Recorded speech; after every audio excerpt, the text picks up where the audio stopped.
Parte importante de la evaluación neurológica es la parte ectoscópica, ¿no? Siempre al paciente se le va a ver desde que ingresa, ¿no? Cómo ingresa, con quién ingresa y en qué actitud está ingresando. Es por eso que estas dos partes son importantes dentro del examen de la neurológico en el paciente, ¿no? Entonces, el primer tema a desarrollar es sobre la fases, actitud y marcha, ¿no? Mi nombre está en la diapositiva, soy el doctor Julio Roldán López, médico internista villarrealino desde pregrado, ¿no? Trabajando ahora en emergencia, ¿no? Y vamos a empezar a desarrollar. Nuestro objetivo principal es que ustedes adquieran la destreza en esa evaluación endoscópica, sepan describir la evaluación endoscópica neurológica, que es muy rica en semiología de signos y síntomas. Y tienen que aprender a reconocer manifestaciones más frecuentes de la patología neurológica. Lo fino tienen que dejarlo para el neurólogo, pero sí tienen que empezar a reconocer lo básico que tienen que saber ustedes para llegar a un diagnóstico oportuno con posibilidad de tratamiento inmediato. Bien, vamos a desarrollar estas partes. Una cosa introductoria que es el razonamiento clínico, ver las principales fases asimétricas, ¿no? La actitud más frecuente de manifestaciones neurológicas y la marcha, cómo evaluamos la marcha en forma, digamos, adecuada para tener y determinar que hay alteración de esta evaluación. Bien, entonces, en razonamiento clínico de neurología, así como en otras especialidades, es importante. Tenemos dos brazos claves acá.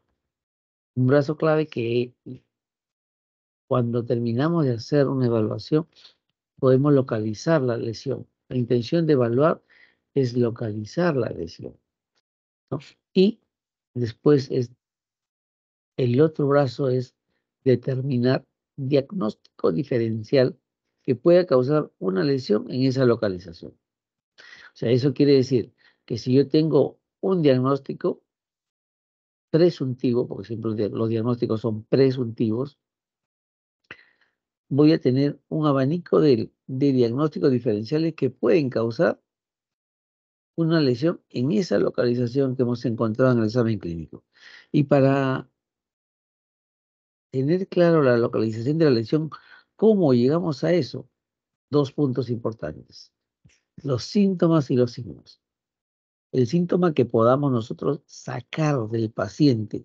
Por eso que es importante la evaluación de una buena historia clínica. Síntomas y signos, buscar los síntomas, buscar los signos de lo que ustedes ya van sospechando de acuerdo a lo que el paciente o la paciente le dice que tiene. Ustedes ya van a explorar y buscar más signos y síntomas relacionados a la posible causa de su presunción diagnóstica que ustedes están ya pensando.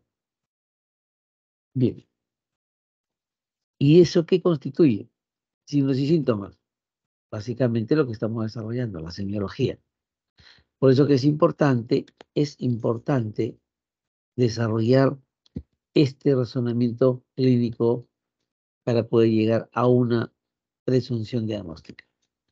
Bien, como les dije, ustedes van a tener que desarrollar la capacidad y la destreza de ver al paciente y ya más o menos orientarlo de acuerdo a cómo se presenta.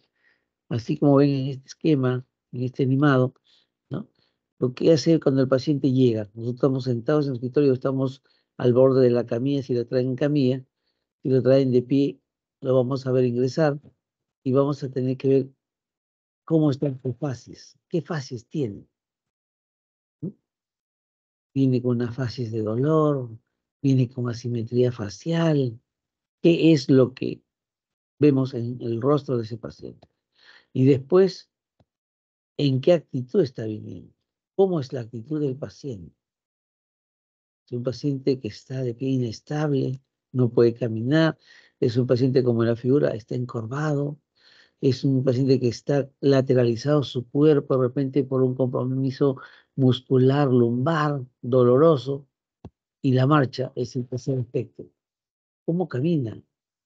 Levanta simétricamente los miembros inferiores, levanta más el muslo derecho, arrastra el pie izquierdo, hace una marcha en segador. O sea, todo eso tenemos que verlo al paciente.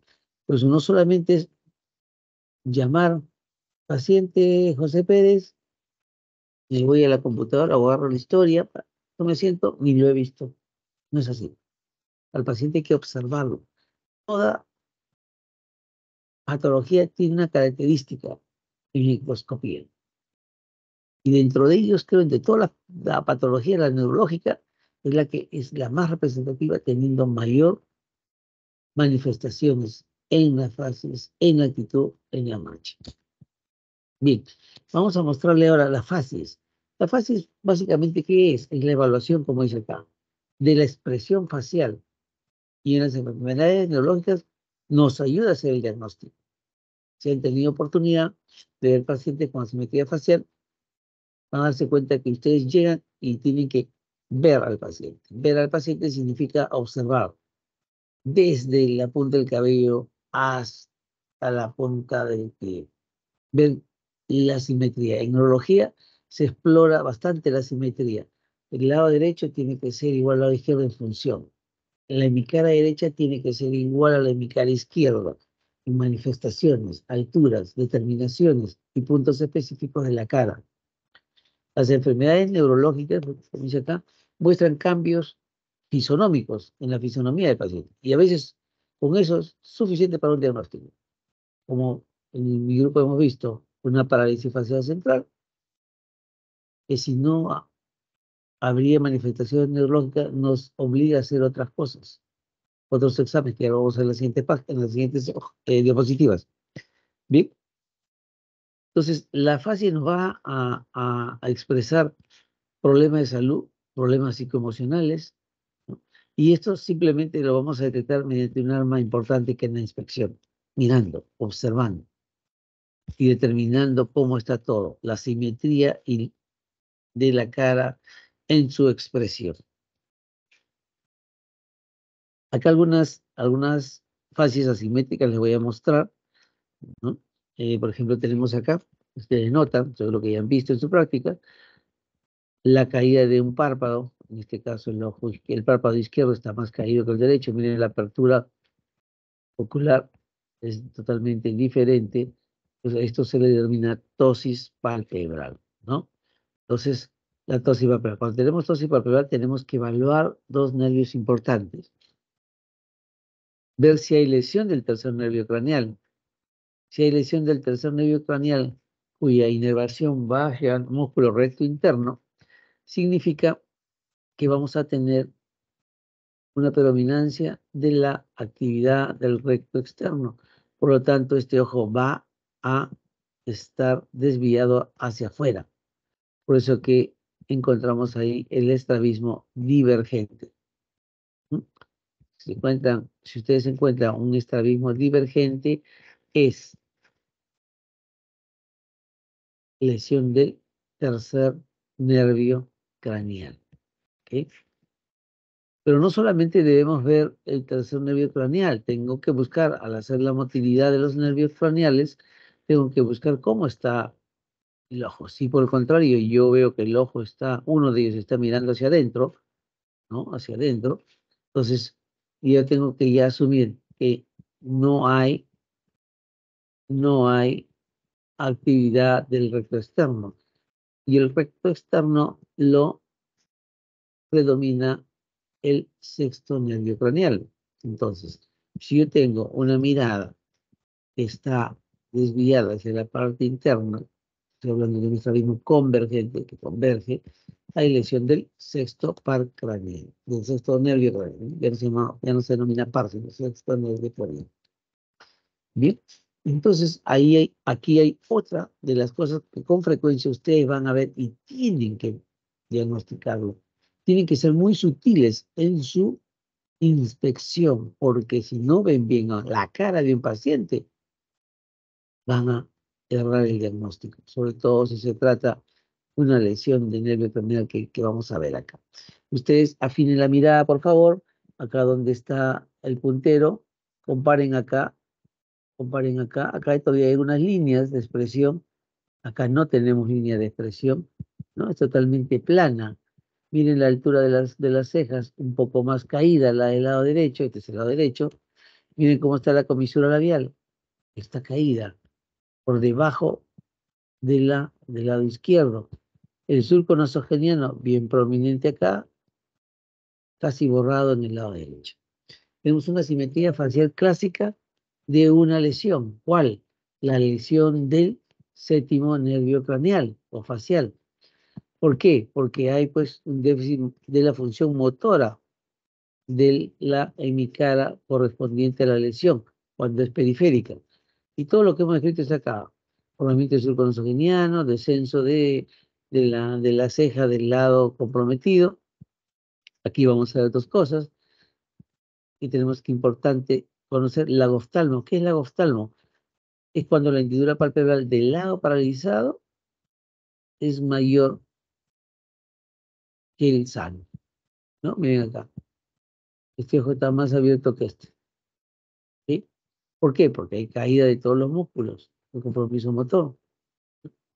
Y hay una característica que hay un lagrimeo constante en en la zona de parálisis facial. Cuando tenemos esta lesión, vemos a este paciente clásico, este paciente clásico, pero que puede venir con síntomas más sutiles. Tenemos que buscar bien y hacer dos evaluaciones. Buscar el signo de negro, que significa pues que yo al paciente le digo, mire hacia arriba, el globo ocular del lado comprometido asciende más que el del lado sano y deja al descubierto esta parte blanca de la esclera, de la conjuntiva, ¿no?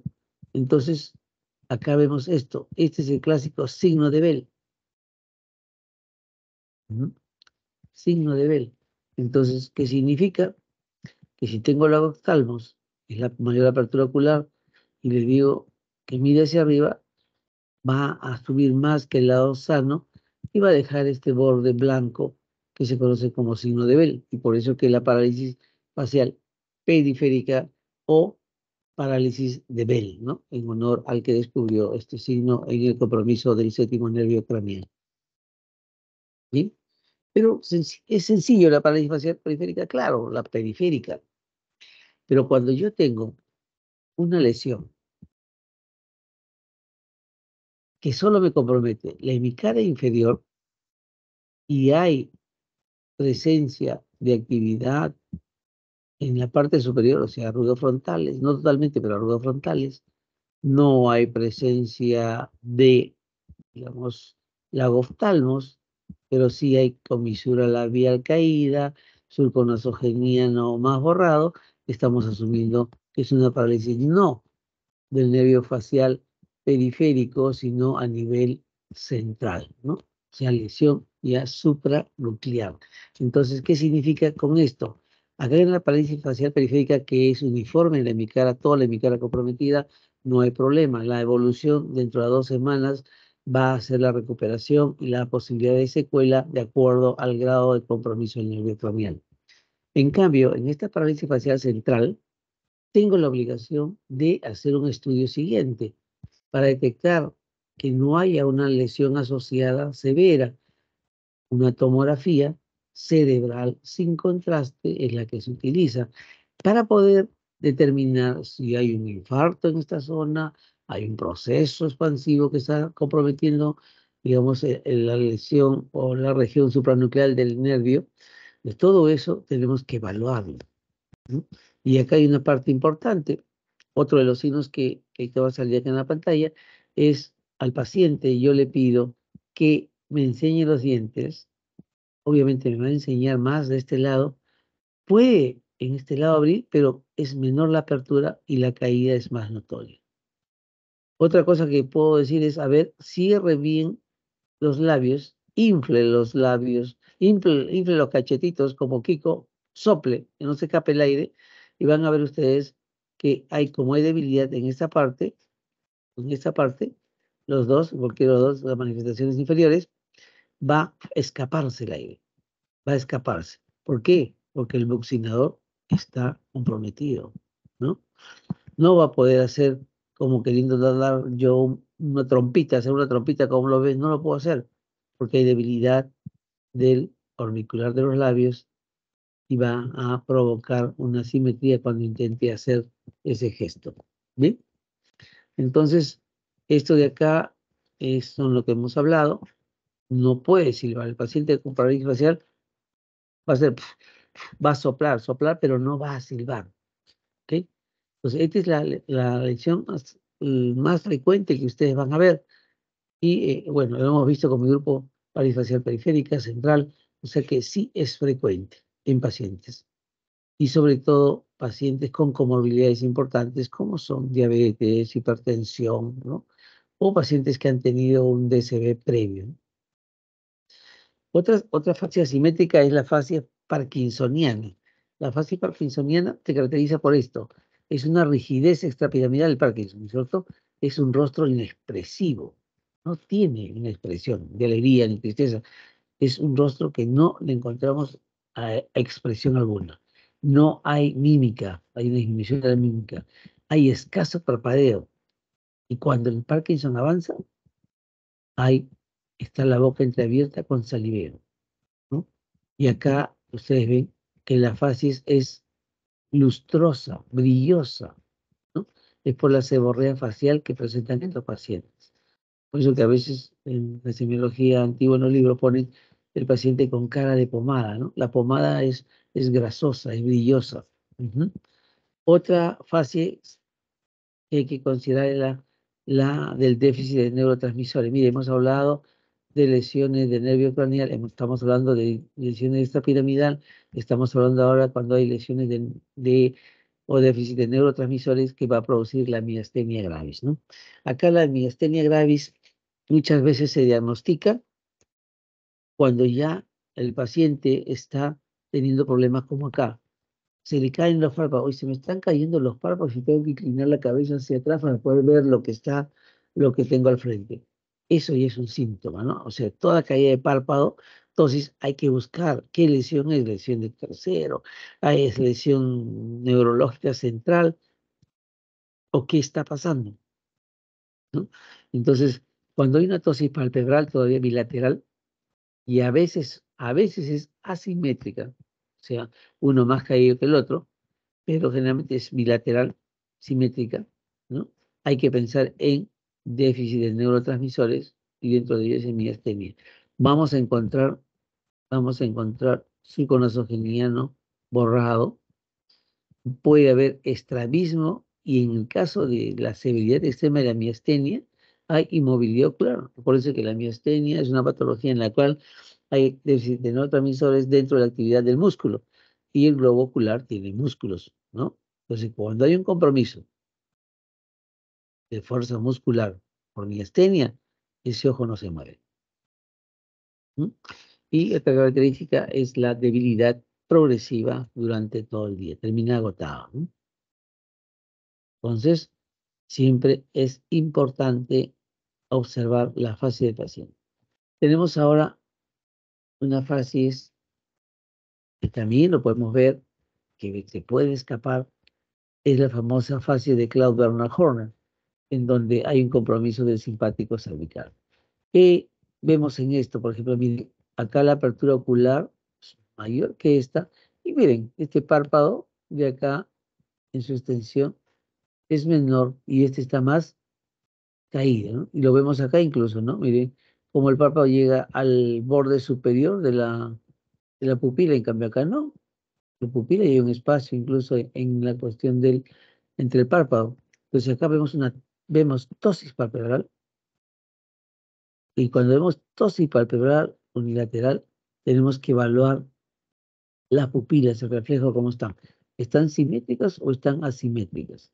¿No? En este caso, en el síndrome de Claude Bernard Horner, la pupila del lado comprometido presenta miosis en relación al del lado sano, que no hay compromiso. Ujú. Esta miosis, ¿por qué? Porque acá predomina la actividad del tercer par craneal en su núcleo ¿no? En su núcleo que es el Edinger-Westphal. ¿Mm? Y tenemos otro elemento importante que es la enoftalmia, que es la disminución de la hendidura palpebral. Acuérdense que el lagoftalmo es el aumento de la hendidura palpebral y enoftalmo, o enoftalmias, es disminución de la hendidura palpebral. Bien, y una característica de este síndrome es que hay una anhidrosis, no suda la piel a nivel frontal. Y una de las características es, doctor, no sé qué por qué, pero yo corro, camino, hago actividad, sudo, pero mi frente, toda mi frente está seca. Una característica que nos ayuda a pensar qué pasó. En esta situación yo tengo que hacer el descarte. ¿Esto es por compromiso neurológico o extraneurológico? Y dentro del extraneurológico, una de las causas más frecuentes de Klauber-Mahorner, o sea, dentro de la etiología, son las neoplasias pulmonares pleurales, ¿no?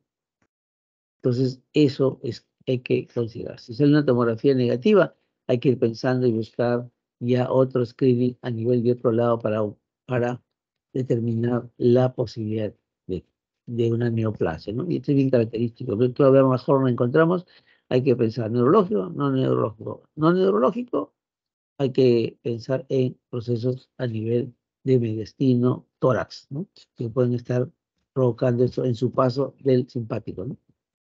Otras de las fases características es la fase pseudobulbar, que es raro.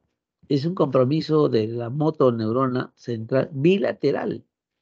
Entonces hace una fase inexpresiva como el Parkinson.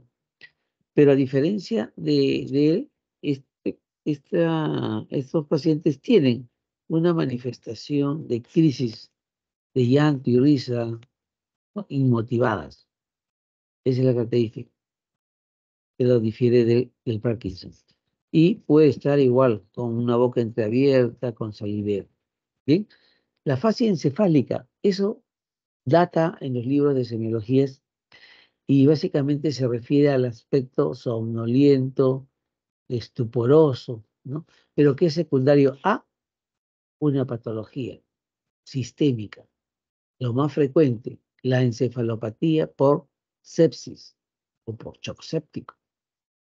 El paciente está somnoliento, entonces no da simetría. Cierra los ojos, un lado, abre los ojos, otro lado, estuporoso, no responde, ¿no? Eso lo deja todavía escrito los libros de semiología. Pero que en realidad es una manifestación de un cuadro sistémico, ¿no? Puede haber una vasculitis cerebral, como le digo, puede haber un cuadro séptico, la famosa encefalopatía séptica, o sea, y que va a causar la alteración en la expresión, en la fases, ¿no? La fase tetánica, y creo que ahora ya no se ve mucho por lo que el régimen de vacuna en el esquema obligatorio está el tétano, y cada periodo de tiempo de vida también se aplica, y ya de acuerdo al factor de riesgo laboral, también se aplica la vacuna antitetánica. Entonces, la fase tetánica, que amerita después una fase con risa sardónica, es el resultado de que hay contractura sostenida en todos los músculos de la cara. Si ustedes ponen un papel cubriendo la mitad inferior, van a ver, háganlo en la pantalla, van a ver que los ojos están de terror, ¿no? Expresando angustia, temor. Y si cubren la parte de arriba, la mitad superior, van a ver esta imagen, como que está sonriéndose. ¿Mm? Y eso básicamente porque hay un espasmo permanente. Acuérdense que el tétano afecta a los músculos, contractura sostenida. Miren la fase, vamos a ver la actitud después. ¿Bien? Ahora, una de las cosas, y eso sí lo hemos visto con el grupo, es la fases de lesión de nervio craneal cuando se presenta un ictus, una apoplejía, una ACV. Cuando el paciente tiene un ictus agudo, puede estar en coma, puede estar estuporoso, pero ya con un estado pléjico de alguna parte del cuerpo, sea derecha o izquierda. El paciente va a entrar en camilla y va a estar quieto, sin mover la cabeza. Y va a haber una característica, el signo de fumador de pipa. ¿Qué significa? El lado está sano, este lado enfermo, el paralizado, el paciente respira espontáneamente, infla, infla el cachete y bota por acá el aire. Y entonces está el aspecto de los que fuman pipa. Los que fuman pipa tienen esa característica. ¿Mm? Entonces es el famoso signo del fumador de pipa, que es el abombamiento de la mejilla del lado paralizado en cada movimiento respiratorio. Y otro aspecto que hay que mirar cuando estamos frente a un paciente con un ictus es, si están los ojos cerrados, aperturarle los ojos, abrir los ojos muy suavemente, con cariño, como si fuesen sus propios ojos, y vamos a ver que la mirada conjugada, ambos ojos, está dirigida hacia el lado enfermo. O sea, que la mirada está desviada hacia el lado enfermo. ¿Qué nos dice? Doctor, mi problema es este lado izquierdo. Incluso por acá, el lado derecho. Y lo van a ver en todo ictus agudo, moderado a severo, ¿sí? Con compromiso de en mi cara, con compromiso de plejía, o sea, en mi cuerpo derecho, en mi cuerpo izquierdo. ¿Sí? Esto siempre búsquenlo. Tienen ustedes un paciente enfrente con sospecha de ACV, está en una camilla, búsquenlo. Muchas veces estos pacientes vienen en silla de ruedas. Igual van a notar que este paciente está con la cabeza caída hacia atrás, el familiar sosteniendo como sea la cabeza, ahí busquen para poder definir la lesión del paciente. ¿Sí? Hay otras lesiones que provocan una simetría facial, alteraciones en la facies, que es la Corea de Sydenham. Pero básicamente, ¿por qué? Por gesticulaciones constantes, ¿no? Gesticulaciones constantes. Eso hace que nos dé una facies característica del Corea, ¿no? Y acá, vemos acá, en la alimentación es un problema porque este personal que alimenta a este paciente tiene que esperar el mínimo relax de los movimientos de la boca para poder darle de comer, ¿no? Es toda una patología de difícil manejo en lo que se refiere a la atención. La otra fasis miopática, que es la que presenta una expresión indiferente, hay borramientos surcofaciales, labios, ¿no? Pero una característica es que presenta el famoso signo del labio de tapir. ¿Qué significa? Que el labio superior es más voluminoso y más saliente que el inferior. ¿Mm? Entonces, el famoso labio de tapir, característico de un proceso miopático. Bien, esa es la fase, la actitud. Vamos a la actitud. La actitud, ¿qué cosa es? Es nuestra postura, ¿no? La que adoptamos nosotros al sentarnos, al caminar, al estar de pie. ¿Mm? Esta se modifica, pues, obviamente, cuando hay patología neurológica. Y tenemos que evaluarlo en posición. El paciente acostado, tenemos que ver si está en decúbito dorsal o supino, si está en decúbito ventral o prono, si está en decúbito lateral. Y tenemos que ver también al paciente en posición de pie, en estación de pie, ¿no? Tenemos que evaluar en ese aspecto cómo está nuestro paciente. Y acá algunos ejemplos de actitud. Por ejemplo, en los cuadros de infección meningia, meningitis, una característica, y eso todavía se ve en los niños en pediatría, ¿no? Cuando presentan esta meningitis, ¿no? Tenemos que determinar y ver la postura, la actitud es en decúbito lateral, hay una extensión del cuello, hay flexión de los muslos sobre la pelvis, ¿no? Y las piernas sobre los muslos, ¿no? Entonces, nos da el aspecto de un arma antiguo que era el fusil, como de un gatillo para disparar, ¿no? Entonces, por eso que habla la imagen o la actitud en gatillo de fusil, característico de patología meningitis, meningia infecciosa. La otra actitud que es importante son los opistótonos, ¿no? Miren cómo esa, ¿no lo han visto? Ojalá que lo vean en algún momento de su carrera.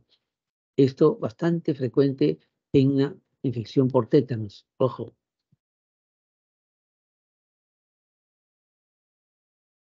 Y los opistótonos tienen que hacer la hiperextensión de la cabeza, miren, la extensión de todo el tronco, formando un arco con concavidad, acá, concavidad posterior. ¿Y esto por qué? Porque hay todo el compromiso de músculos extensores, todo está en una contracción sostenida, ¿no?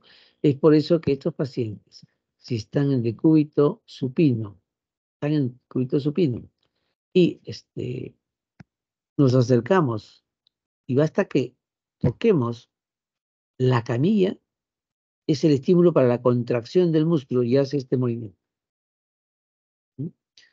Cuando vengan así pacientes con esta actitud, procedentes de la región donde hay bastante agricultura o zonas donde el acceso no es bueno, hay tierra, hay metales oxidados, circulan los niños adultos, a veces le hincan, no están vacunados, existe el factor de riesgo para desarrollar, hay que buscar tétanos en esta posición u otra patología que lo vamos a ver más adelante.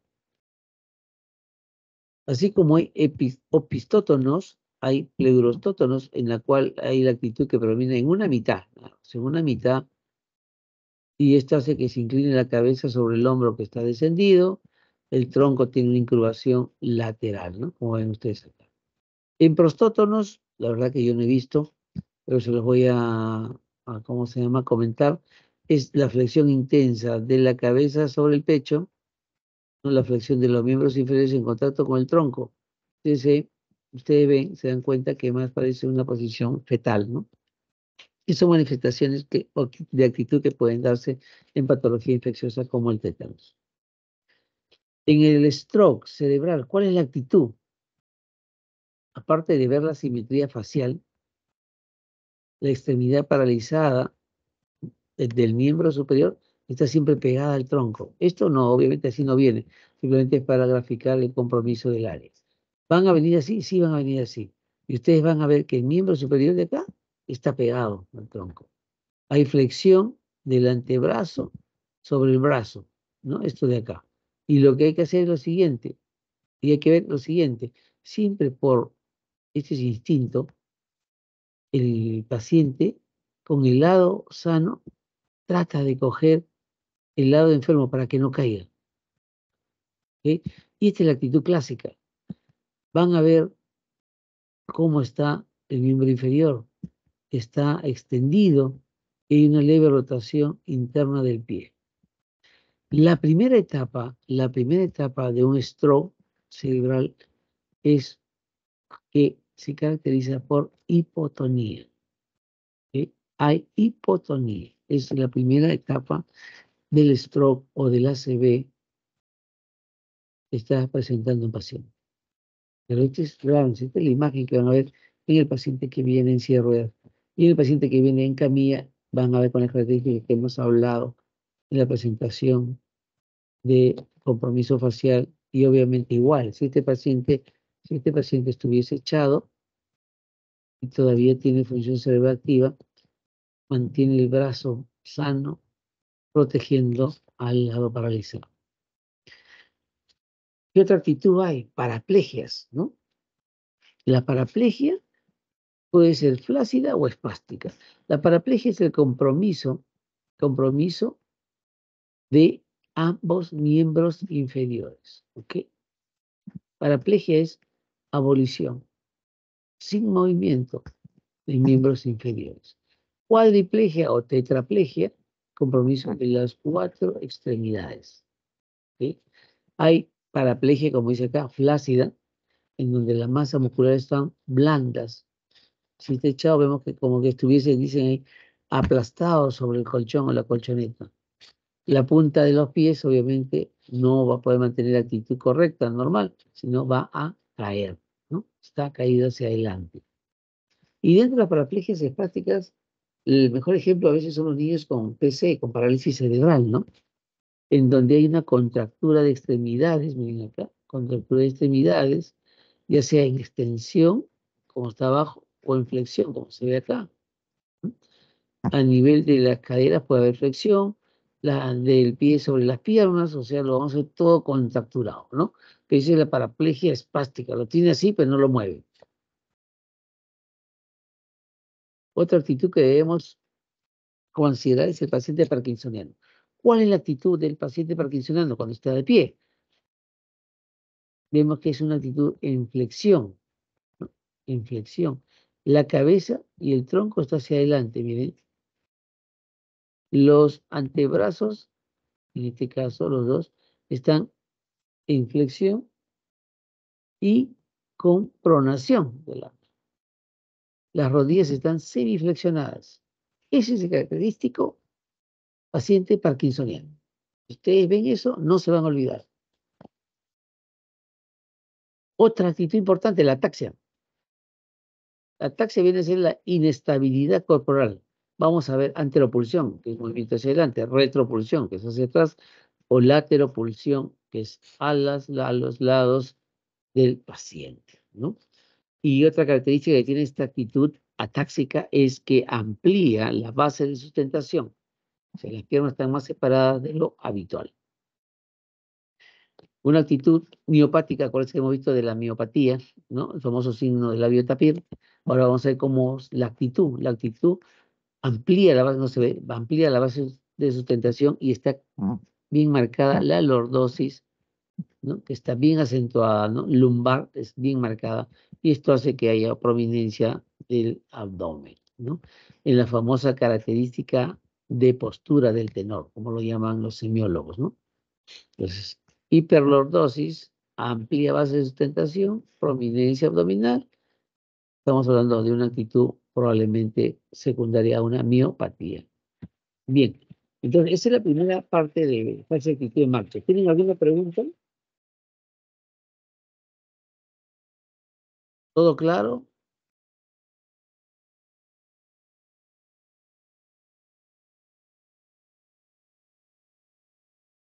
¿Todo quedó claro? Hola. Sí, doctor. ¿Sí? Creo que se han dormido. No, doctor. Sí estamos. ¿No? ¿Sí está? Tú estás, el resto está en pijama y con una frazadita encima. Bien, vamos a la segunda parte, que son alteraciones de la marcha. Es importante porque la patología neurológica nos va a provocar una alteración en lo habitual de nuestro caminar, que es la marcha, con limitación o con alguna característica. Y para eso tenemos que ver esto. La marcha se analiza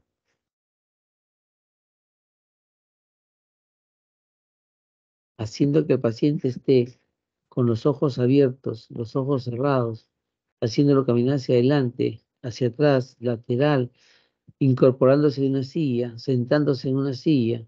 Y cuando le decimos que se levante de la silla para iniciar la marcha o estando de pie, le decimos que camine, tenemos que observar cuál es la posición del cuerpo, ¿no? De las extremidades, ¿no? Si hay movimientos amplios, no hay movimientos amplios, o si no se mueven los miembros superiores al caminar, tenemos que ver la estabilidad, si está estable o está inestable, cómo está la base de sustentación al momento de caminar, ¿no? Hay que ver si arrastra o no arrastra el pie, si necesita ayuda para usar, o ayuda, o de repente usa un bastón o andador. Ujú. La marcha no es, digamos, algo así sencilla y que debe pasar desapercibida, no. Bien, entonces la exploración de la marcha es segmentaria. La cabeza es firme, está hacia adelante, oscila, se dirige hacia los lados. El tronco, ¿cómo está? Está vertical, está inclinado lateral, anterior o posterior. Los brazos tienen balanceo normal, se separan del tronco, ahí tiene movimientos involuntarios. Los muslos y piernas, ¿cómo están? Se elevan a la misma altura, las rodillas se separan o se acercan, permanece rígidas en extensión. ¿Cómo están los pies?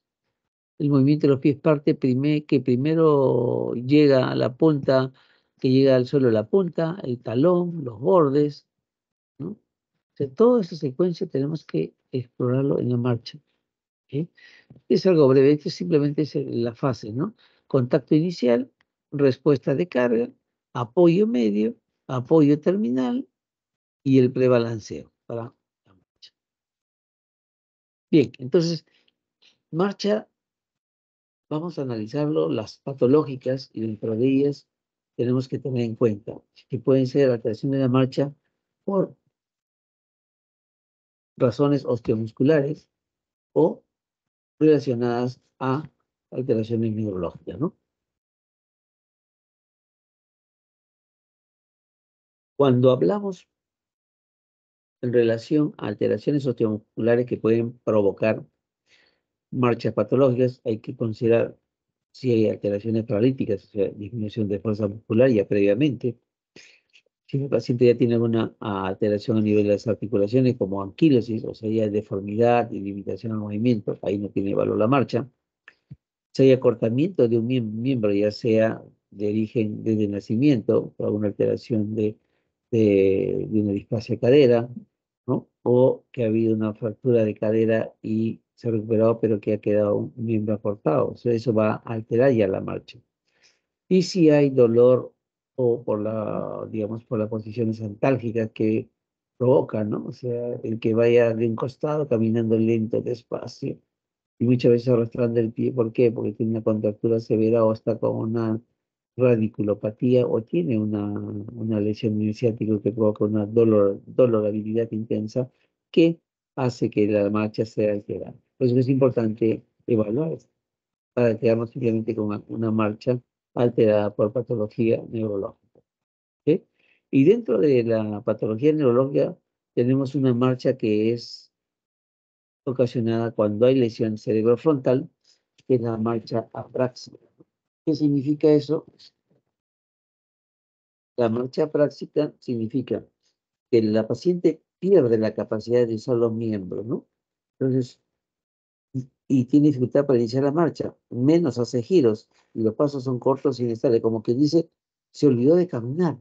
Acuérdense que cuando hay una apraxia, la apraxia es digamos, la capacidad de hacer lo que hemos aprendido, el caminar, el abotonarse, el amarrarse los pasadores del zapato, esa es la apraxia. Pero cuando empecemos a tener alguna alteración, se llama apraxia de esto, nos provoca esta marcha. Tiene las piernas, pero no sabe usarlas, como que recién va a aprender a caminar. ¿Mm? Es la famosa marcha apráxica. La marcha ya está llamada astasia vacia. ¿Qué significa? El paciente tiene dificultad para ponerse de pie y caminar, pero tiene movilidad voluntaria. Si ustedes la echan, no parece que haya problemas de flexibilidad, nada. Mueve los miembros inferiores, ¿no? Flexiona, extiende, pero sí no se sostiene. Por eso que no puede mantenerse en pie, puede caerse incluso. Tiene como que los pies están pegados al piso, no puede levantar los pies. Es la famosa astasia base. Y esto hay que considerarlo en condiciones muchas veces de patología de estirpe neuroconversiva, o sea, hay una conversión, las famosas crisis conversivas en pacientes que no tienen ninguna lesión, ¿no? No pueden hacer, no pueden, por eso dicen, me caigo, no tengo fuerza, pues se cae. La echa, la examina y encuentra todo normal. Pero eso probablemente por un cuadro de tipo conversivo. Hay que descartar la organicidad con la parte psicosomática. Bien, dentro de las marchas espásticas, tenemos una característica que es la marcha espástica, producida por el stroke, el ACV, que es la famosa hemiparesia espástica, la famosa presentación del signo de la marcha del segador, ¿no? Esto, pues obviamente, la lesión es en el haz córtico espinal y tiene una etiología vascular.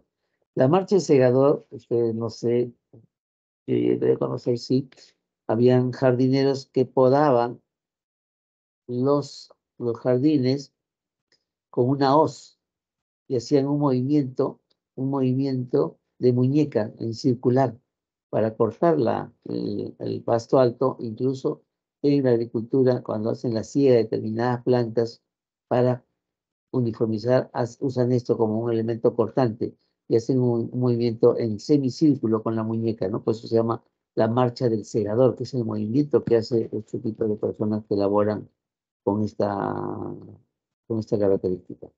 Bien, entonces, ¿cuál es la característica que tiene la marcha del segador? El miembro superior está pegado al cuerpo y en flexión, ojo, ¿no? Está en flexión. El miembro inferior es rígido y en extensión. Arrastra el miembro inferior al caminar. Los dedos del pie están contracturados, no solo de pie, también lo de la mano, por si acaso. Levanta la cadera para elevar el pie y el movimiento del pie es el semicírculo. Ojo, recalco, en espasticidad. La marcha del segador, en mi parecia, espástica, ¿ok? No en el stroke agudo, no va a producir la marcha del segador. Ustedes la paran y se va a caer. ¿No? Vamos a ver, creo que tengo una pregunta. Ahí está. Miren esto, atentos, es un video. Este es un paciente con una parecia espástica que está en rehabilitación. Y dice, ¿cómo está? ¿Cómo va? ¿Se dan cuenta? Miren cómo levanta la cadera, cómo hace este movimiento casi en semicírculo. Miren cómo está la posición del pie, miren cómo está el pie. Miren cómo está la posición de la mano, el brazo pegado en flexión y la contractura de los dedos de la mano. Esa es la marcha del segador. Queda acá. Como levanta la cadera, levanta el pie y hace este semicírculo que es lo característico de la marcha del segador con esta actitud de la mano o miembro superior pegado al tronco con contractura de dedos en este caso. Y si hubiésemos mostrado el pie, también debería haber contractura de los dedos de la lesión del hemicuerpo comprometido. Bien, entonces es la famosa marcha del segador. Hay la marcha de la paraparesia espástica, ¿no? Esta es una lesión bilateral de las corticoespinal o disfunción de médula espinal. Acá la persona presenta rigidez de miembros inferiores. Los músculos, fíjense cómo están pegados, están en aducción. Y esto provoca que las rodillas puedan cruzarse, ¿no? Y esto, cuando intentamos ayudarlos a caminar, que van a ser pasos lentos y cortos, va a haber ese cruce. Pie derecho cruza al lado izquierdo, el miembro inferior, al momento de caminar, el pie izquierdo cruza al lado derecho, y la famosa marcha en tijera, ¿no? Marcha en tijera, va cruzando derecho, va cruzando izquierdo, derecho, izquierdo. Esa es la famosa marcha en tijera, que se da en las paraparesias espásticas. La marcha de Stepash o marcha equina nos revela un compromiso de miembros inferiores, ¿no? Pero por compromiso ciático, popliteo externo o vértebra, ¿no? A nivel de la quinta vértebra lumbar o sus raíces. ¿No? ¿Esto qué se caracteriza? Porque provoca una parálisis de los extensores de pie y peroneo. Entonces el pie está caído. Levanta por flexión exagerada de rodilla y cadera, ¿no? Lo levanta. Y el pie, al caer sobre el piso, golpea los dedos, cae primero los dedos del pie con un sonido característico, ¿no? El pie roza el piso y si usted le dice que se pare de talones, no puede hacerlo. ¿Mm? Entonces, si ustedes ven, imagínense o vean cómo da el paso el caballo. Es así, cae la punta de la pezuña que tiene, cae la puntita. Y eso es lo que causa el sonido característico, ¿no? Es la marca. Por eso que cuando corre el caballo, escucha el sonido porque va cayendo rápidamente. Primero el pie, ¿no? Y eso lo van a ver ustedes cuando hay un componente polineurítico, ¿no? Polineuropatía diabética puede haber, puede, claro que sí. Hemos visto la fase del Parkinson, ahora estamos viendo la marcha extrapiramidal, que es la marcha parkinsoniana. Es una marcha lenta, ¿no? A pasos cortitos nada más. Arrastra los pies y mantiene la postura en flexión, ¿no? Y tiende, así como que tiende a caerse hacia adelante cuando camina, ¿no? Y cuando decimos que camine más rápido, empieza a festinar, o sea, se va del ladito a otro lado, ¿no? Entonces, esa es la característica de la marcha parkinsoniana, pero que revela una dificultad inicial cuando le decimos que empieza a caminar. Y los brazos no se balancean al caminar. Si ustedes caminan y se dan cuenta que su brazo balancea o no, pero yo sí puedo ver que su brazo se balancea. En el Parkinson no, están sin balanceo. ¿Sí? Características importantes de la enfermedad del Parkinson. La marcha táxica, ya sabemos cómo es la postura o cómo es la actitud atáxica. Ahora la marcha táxica. ¿Qué nos dice la marcha táxica? ¿Por qué se produce? Porque hay una lesión de cordón posterior de la médula espinal, que es la que nos lleva el mensaje propioceptivo. Hay alteración de la posición de los pies y este paciente con marcha táxica mira al suelo y a sus pies. Tiene que ver que el pie esté sentado en el piso. Entonces lanza el pie hacia adelante, pero acá apoya primero el talón y luego los dedos, a diferencia de la marcha Steppach o equina, que primero es los dedos, la punta de los dedos y luego el talón. Acá primero es el talón y luego los dedos. ¿Qué puede causar esta marcha táxica? Enfermedades que ahora se están viendo con frecuencia, la esclerosis múltiple. La ataves dorsal, que es una de las secuelas de la sífilis tardía, ¿no? En la cual había compromiso de nervios, no solamente periféricos, sino también nervios centrales, ¿no? Pero es una característica. Ahora muy poco se ve sífilis, ¿no? Poquísimo, quizás, espero porque hay una campaña de protección para cuidarnos, pero no se ve mucho. Y las neuropatías periféricas, ¿no? Es importante tenerla presente siempre cuando veamos una marcha atáxica. Acuérdense la marcha atáxica, ¿ah? El paciente está mirando al caminar, levanta el pie, pero al momento de asentarlo, primero los dedos y luego el talón. Otra marcha táxica de otra etiología diferente de una neuropatía o de una esclerosis múltiple es la de los trastornos cerebelos, ¿no? La lesión del cerebelo provoca todo esto. Y con ojos abiertos y ojos cerrados, siempre hay que hacerlo así. Entonces, es una marcha inestable, titubeante, ¿no? Es una marcha que provoca un balanceo de un lado a otro lado, de adelante hacia atrás. Es la famosa pues marcha del ebrio, ¿no? El atáxico, el cerebeloso. Nunca se va a caer, pero está en ese movimiento como cuando los borrachitos vemos que caminan de un lado a derecho, están cerca al piso, se levantan, ¿no? Es todo un cortejo de movimientos, ¿no? Hacia adelante, hacia atrás, lateral derecha, lateral izquierda. Es la característica marcha atáxica de origen cerebelar. ¿Sí?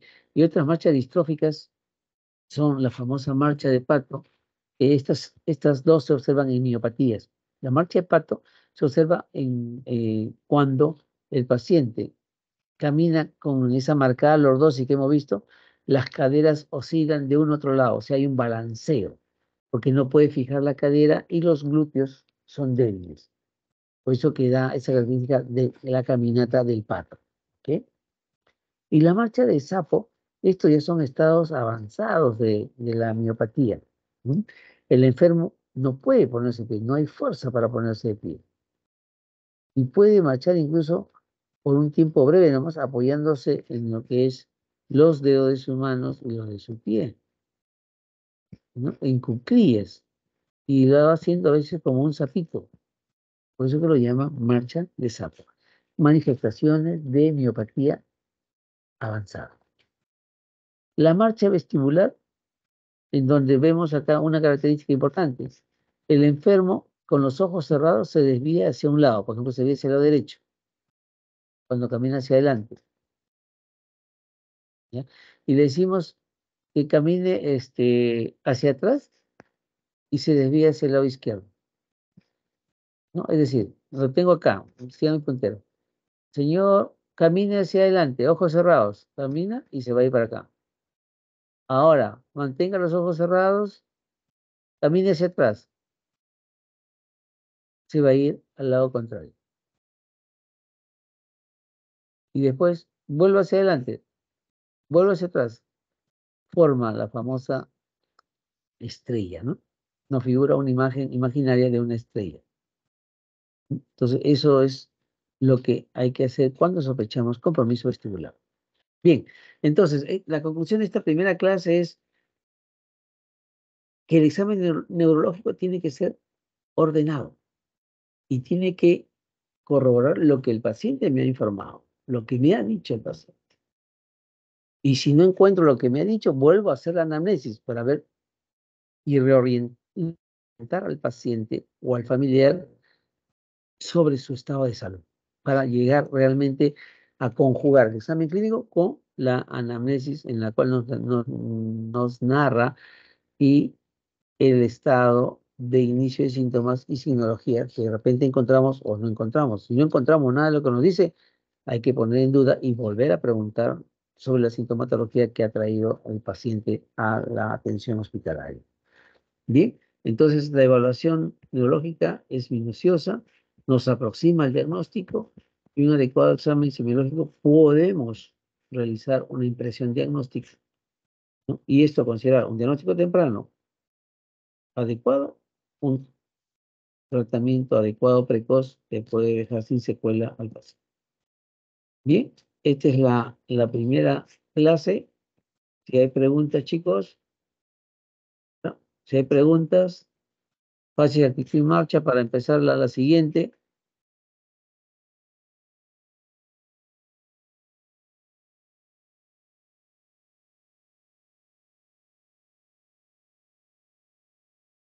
¿Hay preguntas? ¿Están tomando su Parece café? que no hay preguntas, doctor. Creo que están totalmente absortos, dormidos. Bien.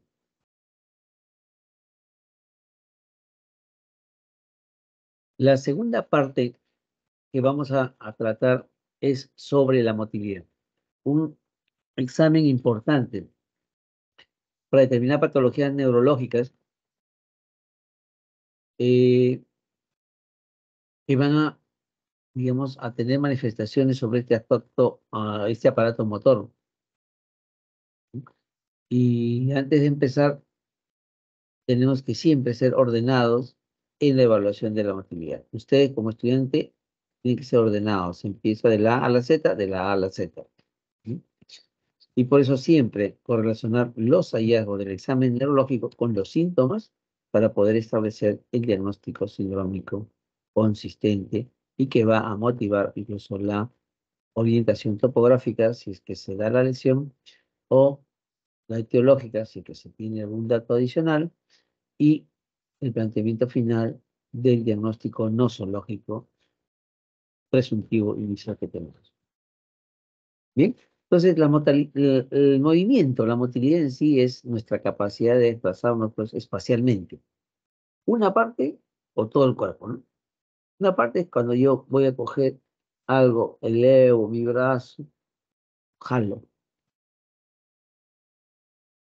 Todo es cuando empiezo pues a correr, me desplazo, ¿no?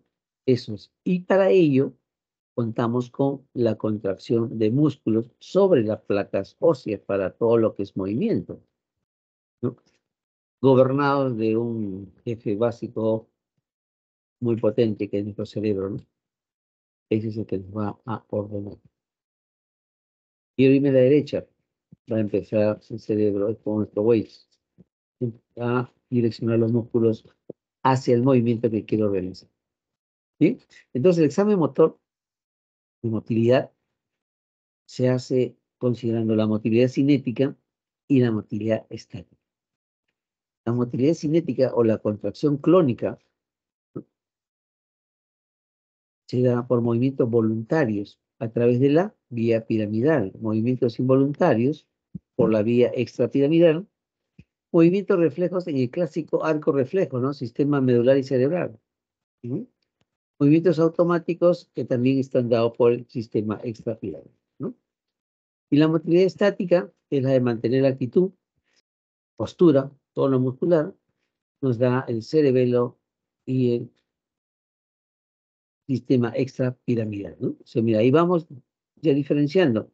Cuando yo evalúo estática, estoy pensando ya en postura, tono, en cerebelo o sistema extrapiramidal.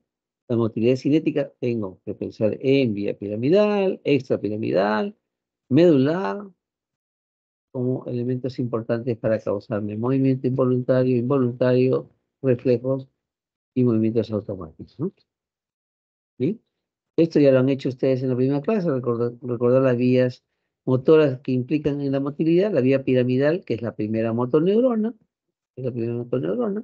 que está en corteza cerebral y su cilindro ejes, ¿no? Que son los que van a realizar los movimientos complicados, finos, voluntarios, propios de nuestra especie. No podemos decir que nosotros somos especies superiores, de repente hay una especie superior a nosotros, ¿no? Pero momentáneamente propio de nuestras especies, de la especie humana.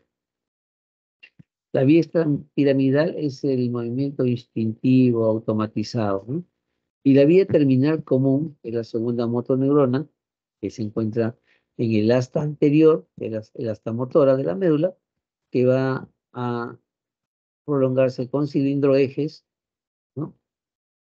Y que estos van a terminar en las fibras musculares, en la placa motora. Acuérdense que los cilindros ejes forman parte de las raíces anteriores, los plexos nerviosos y nervios periféricos que terminan pues en esta placa muscular, ¿no? La placa terminal motora, que es la que va a ejecutar el movimiento final. No le complico más, ustedes ya lo saben esto. Y entonces el examen de motilidad comprende evaluar el trofismo. ¿Cómo está el trofismo? ¿Cómo está el tono muscular? ¿Cómo está la motilidad activa voluntaria, que es la fuerza muscular? Y cómo está la motilidad involuntaria, que son reflejos y actividad automática asociada. Este corto punto, ustedes tienen una clase de reflejos, así que no vamos a entrar. Vamos a tocar trofismo, tono y evaluación de la motilidad voluntaria, que es la fuerza muscular. El trofismo. El trofismo obviamente está regulado por el sistema nervioso. ¿Y qué denominamos trofismo? A la condición óptima que se encuentra una parte de nuestra estructura muscular, o sea, óptima, en buen estado nutricional, el desarrollo adecuado, ¿no? Que haya un panículo adecuado en todo lo que es masa muscular y a nivel de articulaciones igual. O sea, todo eso cuando estamos todos sanos, somos eutróficos, ¿no? Y ese trofismo de la parte muscular va a depender bastante de la neurona motora periférica. Ojo, esto es importante. Por eso que la mayoría de lesiones periféricas van a causar trastornos en el trofismo de la masa muscular. Bien, entonces al trofismo lo vamos a evaluar en esos tres aspectos. Al aspecto de inspección, en donde siempre el examen neurológico, como le dije al inicio, es comparativo, derecho e izquierdo, miembro superior derecho, miembro superior izquierdo, miembro inferior derecho, miembro inferior izquierdo. La inspección significa comparar simétricamente los dos lados del cuerpo, ver cómo están, los músculos están aplanados, o sea, sobre el colchón, hay abultamientos, ¿no? Cara, hombros, pelvis, partes distales de mano, región tenar, hipotenar, los músculos interóseos, todo eso tenemos que evaluarlo. Como una de las técnicas es mirar hacia abajo a lo largo del eje de las extremidades. ¿Qué significa? Yo sostengo los brazos extendidos y juntos y comparo desde los dedos hasta el hombro, ¿no? A ver, está igual, está simétrico, hasta el hombro. Ahí puedo detectar, el derecho está un poco más delgado. Se nota más los componentes óseos, se nota más los espacios interóseos, ¿no? O sea, voy inspeccionando y después ya palpo. Evalúo la masa, cómo está. Hay consistencia muscular, hay contorno muscular, están semielásticos. Yo presiono y recupera su forma al descomprimir. Y ahí podemos detectar si hay hipertrofias, que son firmes, duros. Pseudohipertrofia, que es como esos juguetitos que venden como serpientitas, que son blanditos. Ay, ya estamos hablando de una pseudohipertrofia. O de repente es una consistencia muy suave, ¿no? Se palpa así como si fuese una gelatina, la atrofia, músculos atróficos, ¿no? No hay masa muscular. Y tenemos que hacer la medición. Y por eso que es importante que anden ustedes con un centímetro o un medidor para evaluar atrofia o hipertrofia. ¿Y cómo se hace? Por ejemplo, tengo que establecer puntos fijos de referencia para hacer comparativo. Si yo quiero, por ejemplo, explorar, digamos, la parte muscular del antebrazo, que para mí los antebrazos de repente están delgados, tengo que buscar un punto. Ejemplo, el olecranón. Entonces, digo, 2 centímetros por debajo del olecranón en el lado derecho y 2 en el lado izquierdo. Voy a ver cuánto es el contorno de su masa muscular. ¿Verdad? Ahí vamos a encontrar de repente una menos que otra o igual, que es lo ideal igual, ¿no? ¿Qué otro punto más se puede comparar cuando quiero ver muslos? A nivel de la espinileta anterosuperior, ¿no? Y a nivel de la rodilla, de la patela, yo puedo decir a 5 centímetros o 6 centímetros debajo de la rodilla voy a ver el contorno del lado derecho y el contorno del lado izquierdo, para ver si hay atrofia o hay hipertrofia, ¿no? Entonces, tanto la atrofia como la hipertrofia se pueden dar aisladamente. ¿Por qué? Porque los músculos están, digamos, suministrados por una estructura superficial específica que es el nervio raíz. Puede haber una hipotrofia del vasto externo, del muslo, pero de repente porque hay un compromiso radicular, pues se pierde, ¿no? Se pierde la actividad del músculo y va adelgazándose hasta tener un estado de hipotrofia o atrofia. ¿Sí? Dentro de las atrofias o las amiotrofias, tenemos que considerar dos tipos, la amiotrofia de origen neurogénico y la no neurogénico, que es miogénico, ¿no? Entonces, la atrofia o amiotrofia de origen neurogénico se caracteriza porque la causa de esta es lesiones de motoneurona periférica de la vía piramidal. ¿Ok? Una característica de las atrofias o amiotrofias de origen neurogénico son la asimetría y el predominio distal. Eso es importante, pues van a ver con el miogénico. Entonces, neurogénico, motoneurona periférica de la vía piramidal. Asimétrica y el predominio distal. Bien, puede asociarse a una disminución de fuerza muscular, hipotonía o atonía incluso.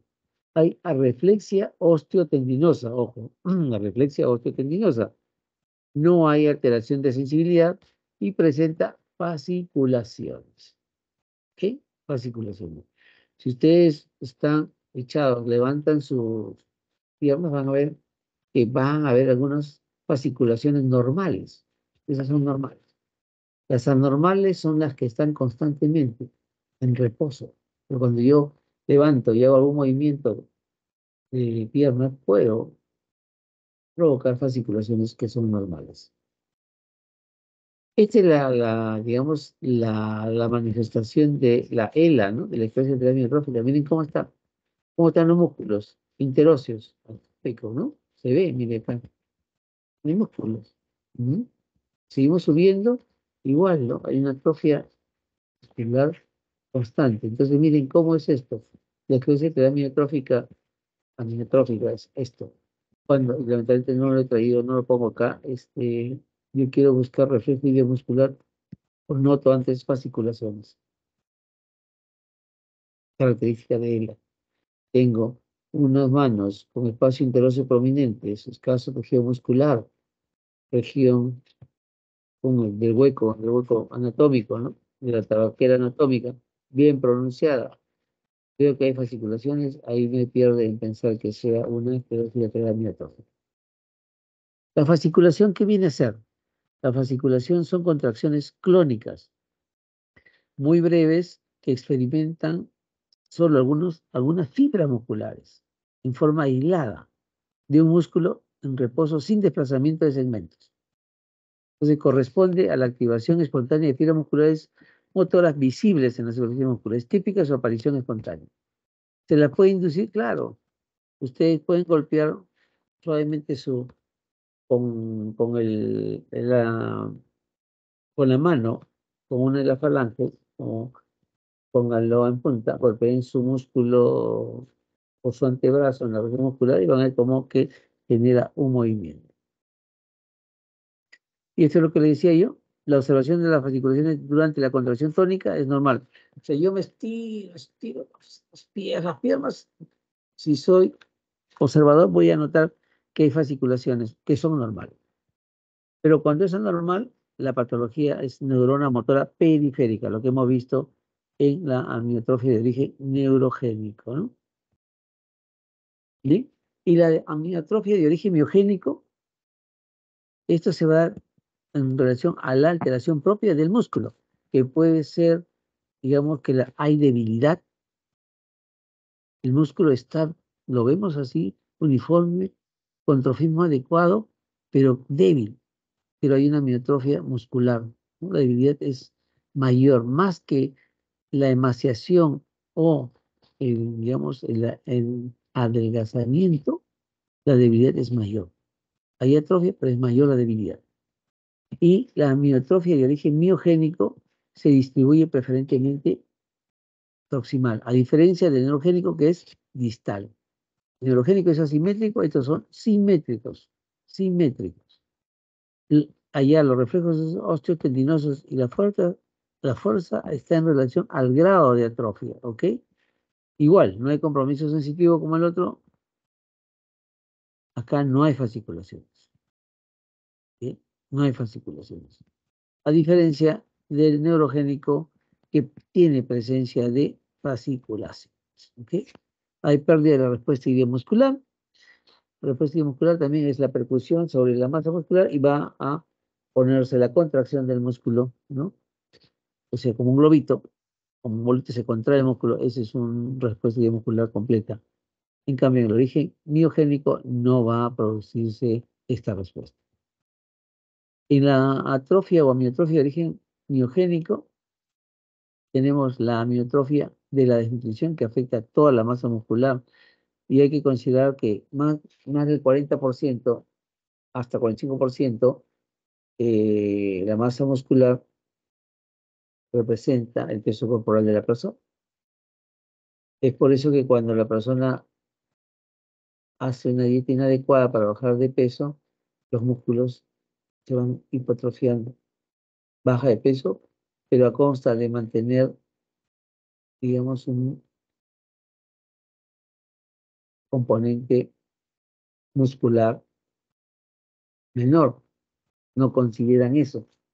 Por eso que actualmente todas las dietas son, o deben tener componente de nutrición muscular, ¿no? Porque al disminuir la ingesta o direccionar hacia un solo tipo de dieta, nos va a provocar que haya selectividad y pueda el músculo adelgazarse.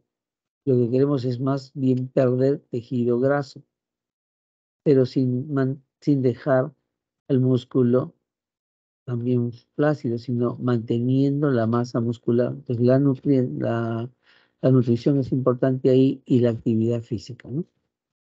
Bien, el origen miogénico no presenta paresia, ni trastorno reflejo, ni fasciculación. Y la miotrofia refleja por desuso se refiere básicamente donde el músculo está emaciado, pero no hay debilidad. ¿Qué significa? Esto generalmente se acompaña en patologías articulares, ¿no? Si tenemos, a ver, una fractura en la pierna, le colocan el yeso, ese yeso obviamente limita función todo muscular. Cuando retiren van a notar que la zona enyesada 1 mes, 2 meses está más delgada que la zona no lesionada, ¿no? Entonces, ¿qué pasó? Por desuso, el músculo adelgazó, perdió su grosor normal, ¿no? Y ahí lo más frecuente de los jugadores, ¿no? Cuando hacen una lesión, rápidamente ellos en rodilla vuelven a entrenamiento rápido, operan rápido para que no se atrofie el músculo, porque si no se atrofia el músculo del muslo. Ujú. La amiotrofia refleja por desuso es reversible. Hipertrofia, el mejor ejemplo de hipertrofia, que sabemos que es el aumento del tamaño de los músculos, tenemos en la, ¿cómo se llama? En la actividad intensa muscular, ¿no? O sea, los que hacen pesas, van al gimnasio, quieren ser físico-culturistas, esos son la gran hipertrofia del músculo, ¿no? Dentro de las enfermedades raras está la enfermedad de Thompson, que es generalizada y se asocia a un estado miotónico, ¿no? Hay también la pseudohipertrofia, en donde la miopatía en el cual el tejido muscular está reemplazado por tejido graso, ¿no? O sea, hay más grasa que tejido muscular. Entonces, ahí hablamos de una hipertrofia, ¿no? Nos da la impresión como que la masa está en el músculo y está grande el músculo, pero hay más grasa que músculo. Bien, entonces hemos visto el trofismo, vamos al tono muscular. El tono muscular, ¿qué viene a ser tono muscular? El tono muscular es la resistencia que ofrece normalmente un músculo ante un estiramiento pasivo, ¿no? Ese es el tono muscular. Nuestros músculos están siempre en estado de semicontracción, ligera y sostenida. El mejor ejemplo es ahora que ustedes están, de repente algunos viendo en su tablet o están viendo, escuchando la clase en su celular, están cogiendo estos equipos, pero su estado no es relajado, sino simplemente tratar de mantener, estar atentos. Si se me cae, por ejemplo, si como en el caso de ustedes de repente se están quedando dormidos, se cae el celular, rápidamente reaccionan.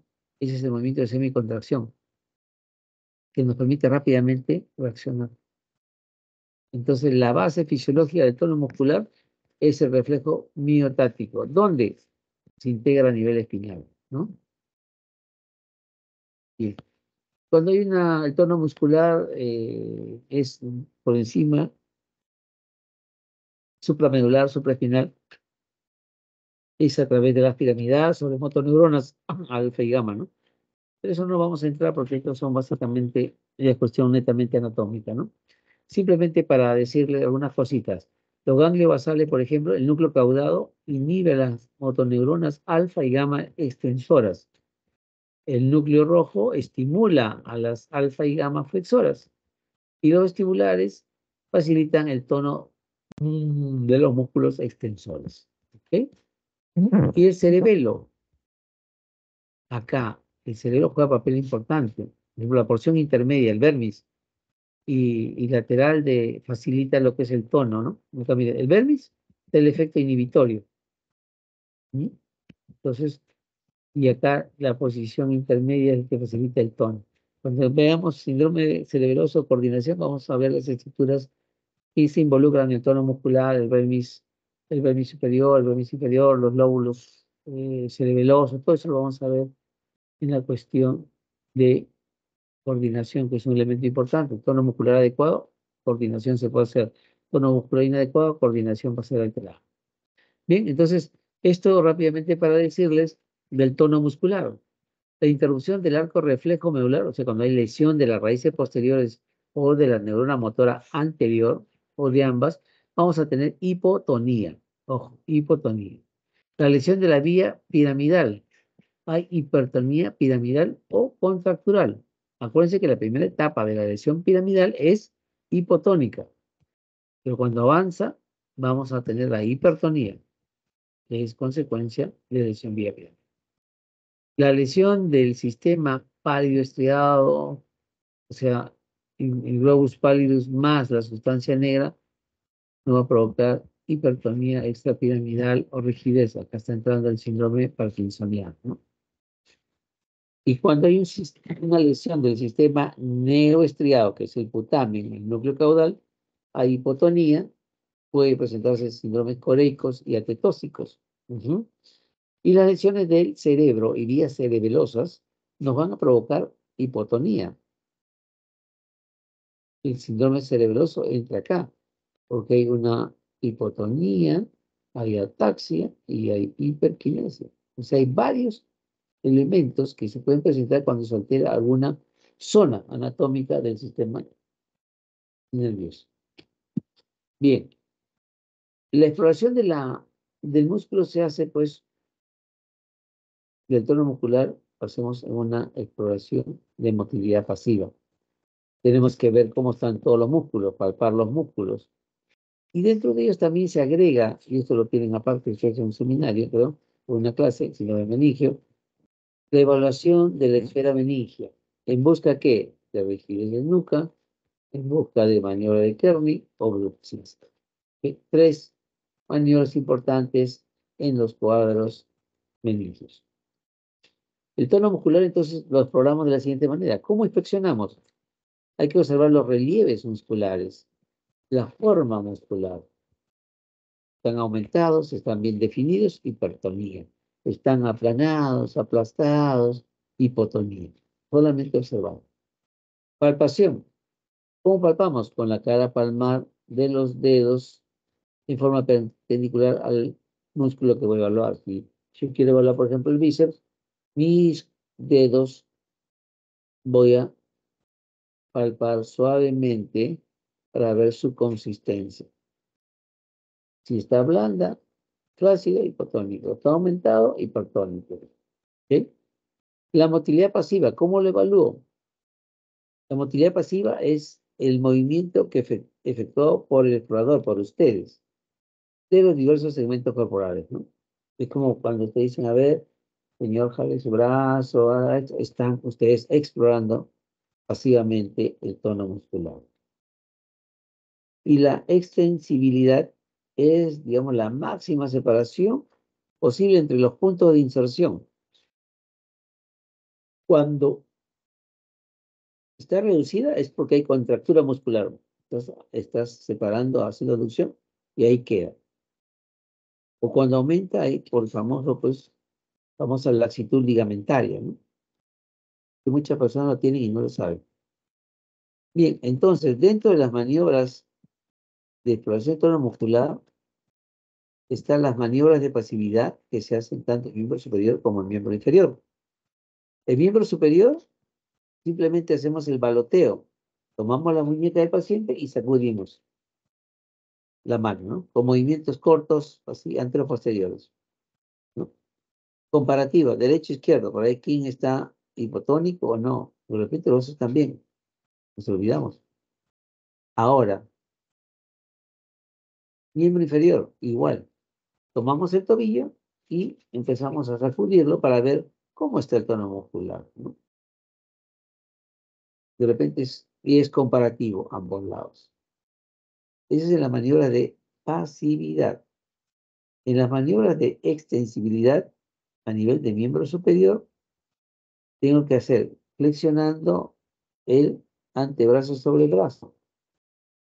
Le decimos, a ver, o ponemos así, a ver, agarramos el antebrazo del paciente, lo flexionamos sobre el brazo.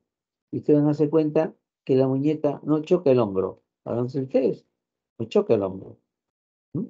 Es una de las formas. La otra es la flexión del brazo sobre el pecho.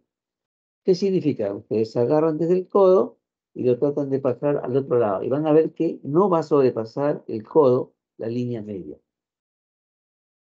el tono adecuado. Pero si pasa, sí, ese músculo debe ser una lámina, ¿no? El miembro inferior, ¿cómo hacemos la maniobra de extensibilidad? El paciente en decúbito supino, o en decúbito dorsal o supino, flexión de la pierna sobre el muslo, hacemos que flexionamos la pierna sobre el muslo. Normalmente el tobillo no choca en la región isquiática. Es la prueba talón isquio, ¿no? Al igual que cuando hacemos en miembro superior, ¿no? Flexionamos el antebrazo del brazo y la muñeca no va a chocar con el hombro. Igual el miembro inferior, cuando flexionamos la pierna sobre el muslo, el tobillo no choca a la región izquierda. Bien, hay maniobras especiales. Claro, en tono muscular hay maniobras especiales. La maniobra para ver hipotonía es la maniobra de Stewart Holmes, en donde se le pide al paciente flexionar el brazo. Yo voy a coger el brazo y le digo, flexione, o se tira hacia su lado, y yo voy a hacer fuerza suavemente, no es una competencia, yo hago fuerza de oposición. Y en forma brusca, suelto. Al soltar, esto queda en su estado basal. Pero si hay hipotonía, puede hasta golpearse la mejilla, golpearse el ojo, porque está muy hipotónico. En cambio, cuando hay una normotonicidad, yo suelto y va a quedarse en la posición anatómica respectiva. ¿Ok? Entonces, Stewart Holmes, hipotonía. Y la de André Thomas, que también hace hipotonía, acá el examinador está detrás del paciente, toma la cintura del paciente y hace rotación del tronco hacia un lado y otro lado para ver cómo están los brazos, ¿no? Los brazos están a ambos lados. ¿Cuál es el que tiene más movimiento? Es el más hipotónico, obviamente, ¿no? Entonces son dos tipos de maniobras que pueden hacer para explorar hipotonía. Entonces, resumiendo, la hipotonía es lesión muscular. ¿Quién? Las miopatías. ¿Qué puede estar afectado? El sistema nervioso periférico, la interrupción del arco reflejo. Si estamos hablando de enfermedad de la neurona motora periférica, lesión radicular y polineuropatía. ¿Sí? Esos pueden provocar estado hipotónico. ¿Qué afecciones pueden estar ahí?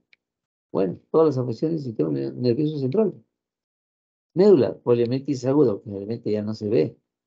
Amiotrofias espinales, afecciones cerebelosas, ojo, y trastornos extrapiramidales, como posibles afecciones para causar hipotonía. Hipertonía. Hipertonía es la lesión piramidal, ¿no? Nos va a dar espasticidad en la fase de espasticidad. Es lesión de primera neurona, claro, primera motoneurona. Hay la actitud de hemiplegia, claro. Signo de la navaja. Vamos a ver qué es el signo de la navaja.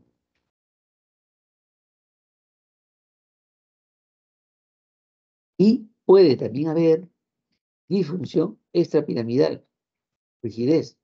Entonces va a haber semiflexión generalizada, signos de la rueda dentada, signos de la almohada. Pero vamos a ver estas dos siguientes características. La de el signo de la navaja es que, por ejemplo, esta no es, yo voy ¿cómo se llama? A mover el brazo, trato de mover, sale como cuando abrimos la navaja, ahora son modernos, hay un botón y se abre, ¿no? Pero acá igual yo levanto nada más y voy a tener la espasticidad y el movimiento rápido, ¿no? Es secundario a ese estado hipertónico. Y en el Parkinson se da esto, la hipertonía. Yo pongo una mano sobre, digamos, debajo del codo y la otra en la muñeca con la mano y voy a hacer la siguiente. Mover el brazo, extender el brazo, no totalmente, no. Semi-extiendo, vuelvo, semi-extiendo, vuelvo. Y voy a sentir a nivel de la mano que está en el codo, voy a sentir como dos engranajes, o sea, como que el paso de un engranaje a otro, ¿no? Entonces, esa es la característica del paciente parkinsoniano. Si hay si ven un paciente parkinsoniano en su rotación, háganle la rueda dentada, probablemente lo vayan a encontrar. ¿Sí? Los signos meningios. Los signos meningios tenemos el kerning. ¿Qué es el kerning?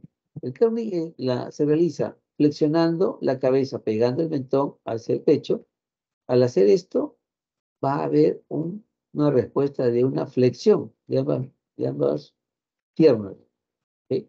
Kerning positivo. Superior. Haciéndole este movimiento. Si por vez no puedo mover el cuello, entonces lo busco desde abajo. ¿Qué significa? Voy a flexionar la pierna sobre el muslo, en este caso derecho, pero le sigue la izquierda. Le sigue la izquierda. Esto también se considera como una maniobra de Kerning positiva. Perdón, Brudzinski. Estamos hablando de Brudzinski y Kerning, ¿no? Brudzinski, flexión, mentón, pecho, flexión de extremidades, de piernas.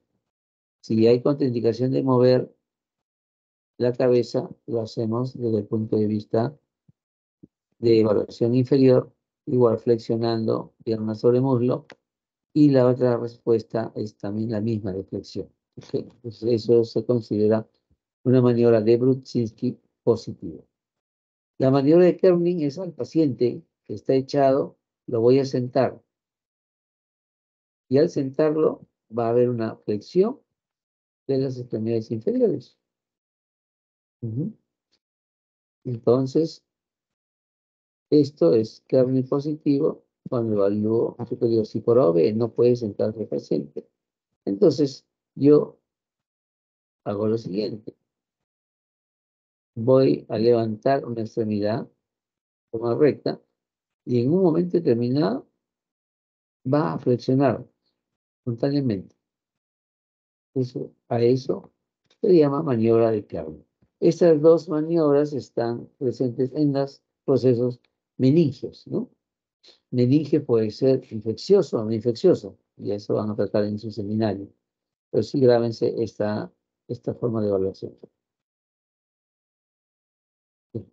Entonces, ya hemos hablado de tono muscular, hemos hablado ahora nos toca hablar de fuerza muscular, ¿no? Que se refiere básicamente a la motilidad voluntaria, ¿no?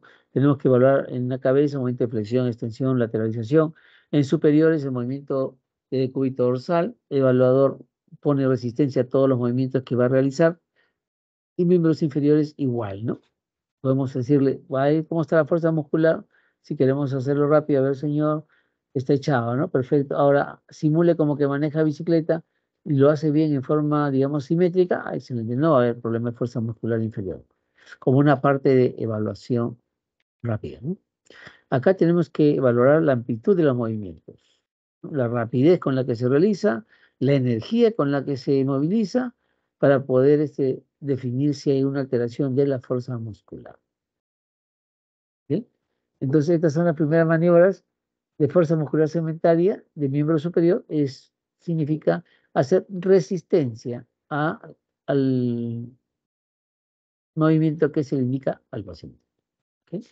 Por ejemplo, acá le está haciendo posición. ¿Qué significa? Le está diciendo al paciente que suba, que levante el antebrazo, que levante, ¿no? Que levante hacia arriba, hay que decirlo. Entonces nosotros hacemos oposición hacia abajo. Igual acá, yo quiero evaluar la parte de fuerza del antebrazo. Voy a decirle al paciente que yo voy a bajar y él va a subir. A diferencia acá, entonces yo voy a tratar de bajar y él va a levantarlo. Ahí vamos a poder determinar si hay fuerza muscular. No es necesario que te gane, simplemente determinar cómo está la fuerza muscular. ¿Ok? Esto es en la parte distal, por ejemplo, solo la mano, ¿no? O quiero, digamos, hacer la aducción y abducción, decirle, pega tu brazo, tu mano acá al tronco. Ustedes hacen la oposición. ¿Ok? Esos son movimientos segmentarios de fuerza muscular con resistencia, ¿no? Que el propio paciente lo realiza. Con miembros inferiores, la fuerza muscular segmentaria se puede dar. Si el paciente puede ponerse en punta de dedos o en talones, ese paciente tiene la fuerza muscular conservada. Entonces, ¿cómo hacemos la evaluación de la fuerza muscular segmentaria contra resistencia en miembros inferiores? Es igual. Lo ponemos al paciente en posición de flexión del miembro inferior. Entonces yo le digo que esto lo gire para usted, pegue el talón hacia la nalga, péguelo, y yo hago fuerza opositora para evaluar cómo está la parte muscular posterior, ¿no? Entonces, Luego, en la misma posición, yo voy a decir lo contrario. ATM, empuje hacia adelante y yo voy a poner fuerza para evaluar la fuerza muscular anterior del músculo. ¿Ok? Entonces, y en la parte distal, vamos a la parte distal, voy a decirle al paciente, extiendo el dedo pulgar, perdón, el dedo gordo del pie y le digo, empuje mi dedo. Me va a empujar, o viceversa. Y atrás le digo, extiende el dedo, para tratar de encontrar la fuerza distal. ¿Mm? Entonces, ya sabemos cómo evaluar la parte posterior del muslo, de la masa muscular del muslo, en donde nosotros pedimos que haga oposición. Yo voy a jalar y usted va a flexionar.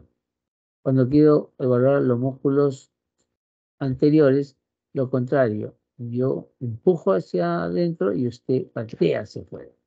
¿Sí?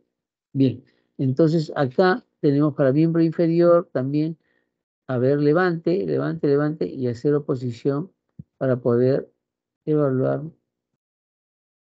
compromiso sede muscular de la parte de cadera. Ojo, ¿ok? Y esto de acá es para evaluar músculos internos. Hay que el vasto interno. Pues lo único que hago yo es traccionar, tratar de aperturar la, la, la distancia entre ambas extremidades inferiores y ahí estaría catalogando la fuerza muscular. Con eso ustedes van a determinar cómo está ese paciente en relación a la fuerza muscular. Y este es nuestro estetoscopio, ¿no? Las manos son nuestros estetoscopios acá en esta situación, ¿no? Neurológica.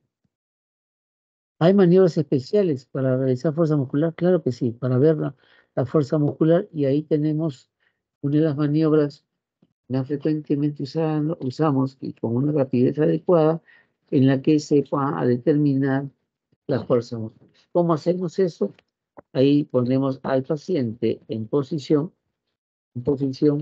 sentada o supino, ¿no? Hacemos que extiendan los brazos, los dejen ahí a la altura que nosotros le decimos, que cierre los ojos y vamos a ver si empieza a descender alguna de las extremidades superiores. Si no hay nada, maniobra de Minga-Cini negativa. Pero muchas veces vamos a encontrarnos con pacientes conversivos que dicen que no lo sienten en el brazo derecho o izquierdo. Cuando lo evaluamos y ellos simulan la caída del brazo, podemos cerrar y decir, oye, hay Minga-Cini positivo del lado izquierdo.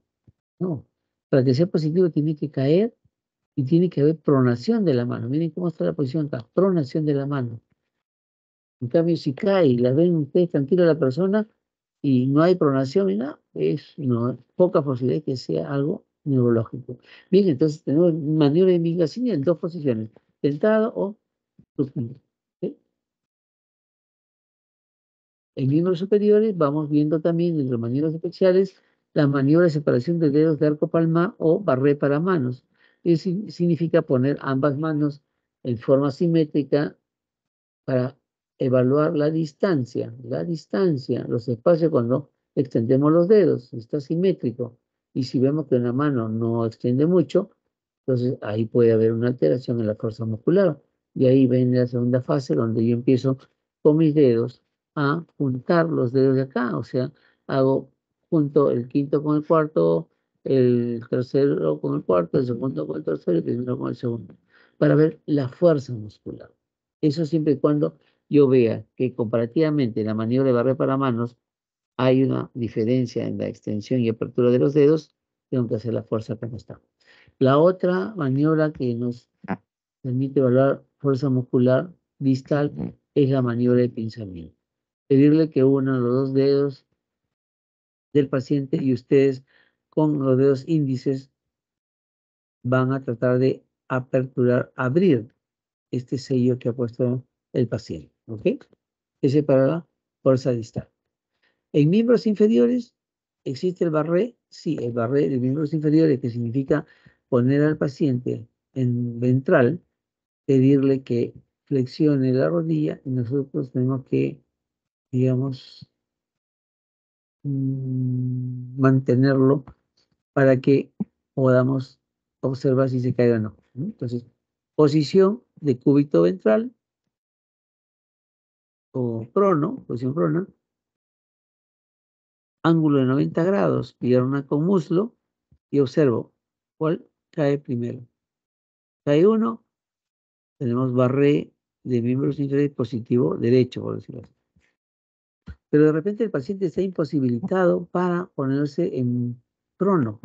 Entonces tengo que hacer la maniobra de Mingasini en el paciente en supino. Igual, coloco en este sentido, pero formando el ángulo de 90 grados entre el pie, pierna y muslo. ¿Okay?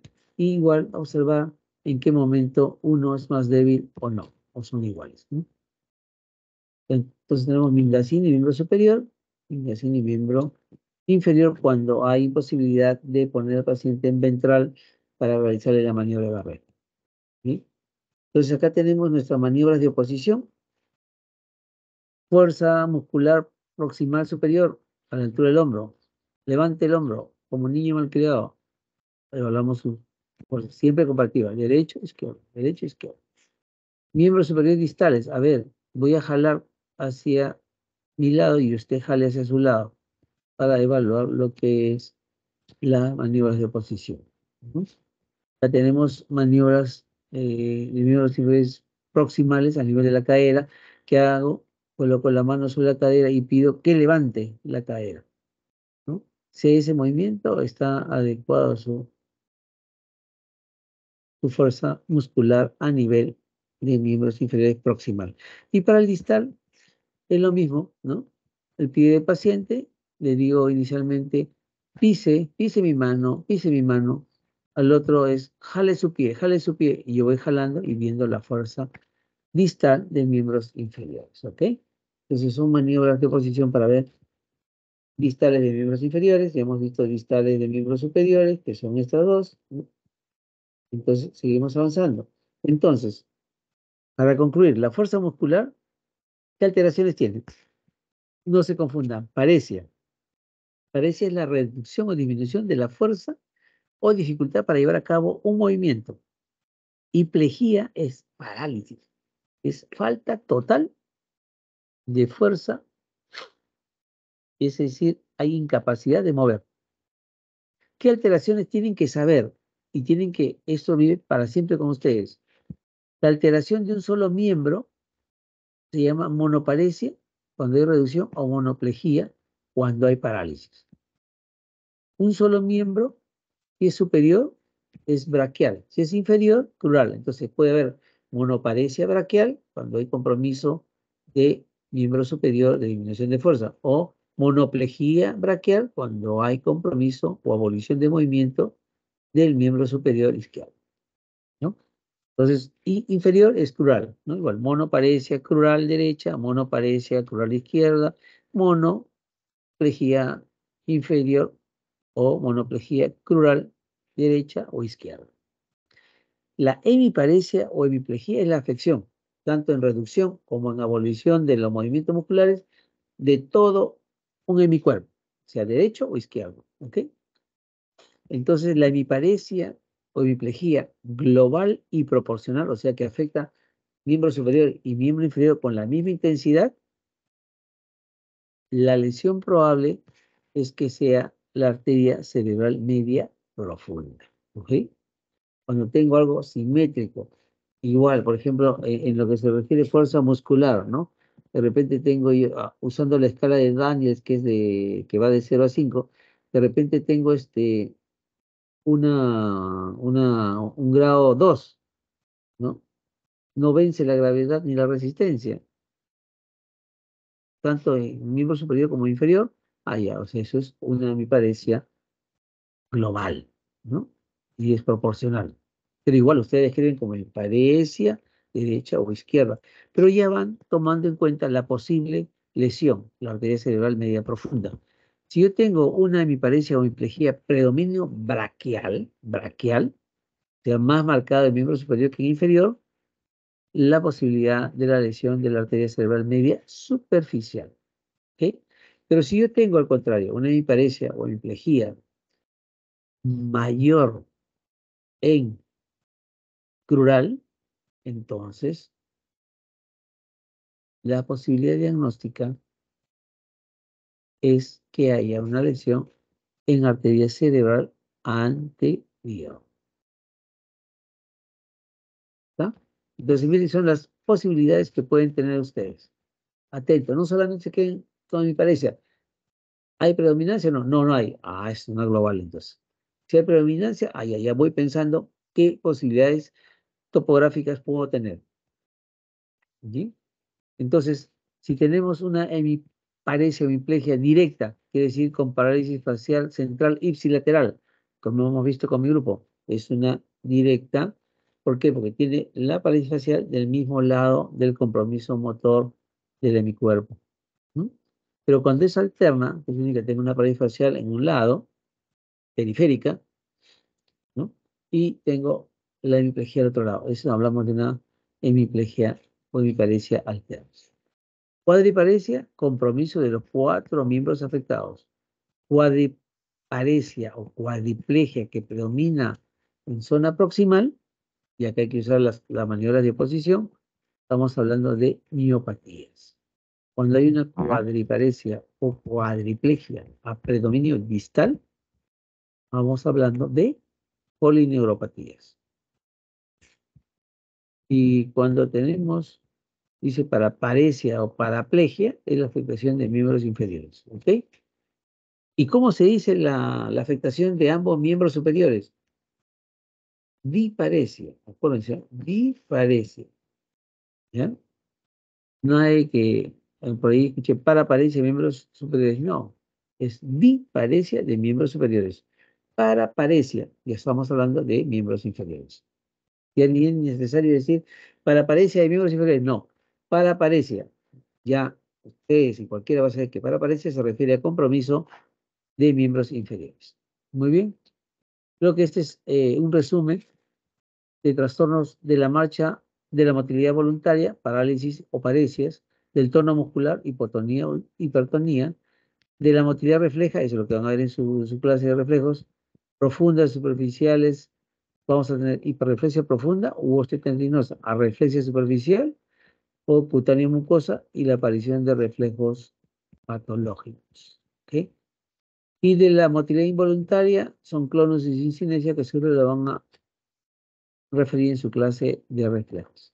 Muy bien, entonces como conclusión a todo esto, si no se han dormido, es que la exploración de fuerza, perdón, de motilidad cinética y estática tiene que ser de manera ordenada. Debe hacerse tanto en la posición primaria, o sea, el paciente en donde se encuentra, el decúbito, y de acuerdo a la posición del paciente. ¿Ok? Tengo que analizar cómo está el paciente. ¿Está despierto o no está despierto? ¿Colabora o no colabora? De repente está desorientado, agitado, confuso. Tengo que tener todos esos valores. Y acuérdense que los déficits motores pueden a veces ser muy sutiles, ¿no? Y poco a poco ir estableciéndose la paraparesia, la plejía, la paresia o la plejía. O sea, hay que examinar bien para poder definir y después seguir. Si, por ejemplo, hoy día ven ustedes un paciente con, no tiene nada, tiene mínima disminución de fuerza muscular, y después de 2 horas, ya lo encuentran con hemiparesia, monoparesia, omniparesia, o sea, va a depender la evolución, por eso dice, pueden ser sutiles y evolucionar de una leve paresia a una plejía franca. ¿Sí? Entonces, esto es lo que quería conversar con ustedes, ¿no? ¿Cómo se llama? Hacer que estas pruebas las realicen en su práctica cotidiana de acuerdo a lo que su docente establezca, ¿no? Entonces, preguntas sobre este primer tema, porque ya con esto hemos acabado la primera teoría que tengo a cargo yo, y creo que